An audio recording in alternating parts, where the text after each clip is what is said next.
the neglected Pudding Mill River in Stratford in East London. The area has suffered from decades of industrial abuse. Much of the old waterway is abandoned and left in a pretty run-down state. But this is destined to be part of the Games Park site, so teams of experts from the Olympic Delivery Authority have been cleaning up the area and moving the wildlife to a healthier environment.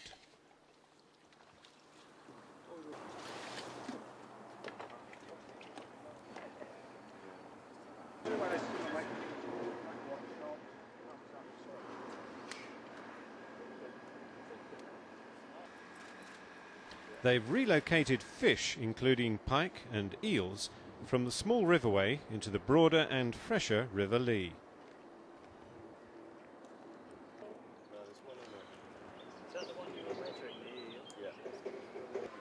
Sorry, is that right? Can you work out what you were at? I look like it before you came. Got it.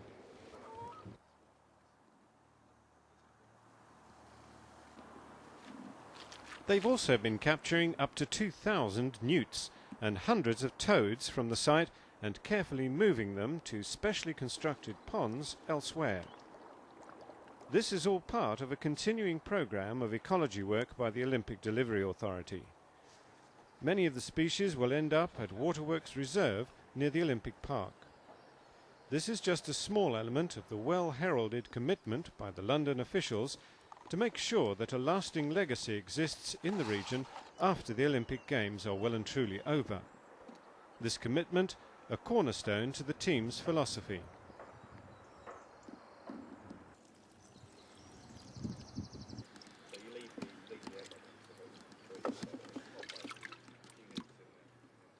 This is, after all, the biggest regeneration project in Europe, a fantastic opportunity for East London, London and the rest of the country. And to get that right, we're determined to have no white elephants in this project. So we're designing this outcome, the final solution in terms of legacy, right at the very start of the Games. The vision we took to Singapore was unambiguous and clear, and it's centred about inspiring young people, but that can only be done if we have legacy, and lasting legacy, absolutely at the centre of our thinking. So the clean-up campaign goes on. There are nearly 2 miles of waterway around the Olympic site. It will probably end up being one of the most protective green sites for animals and birds in Britain. 2 pairs of swans have been sighted frequently around the Olympic Stadium site area. They've not been disturbed during the nesting. These swans are resident in the UK and will not migrate. Workers will keep an eye on how this young family develops.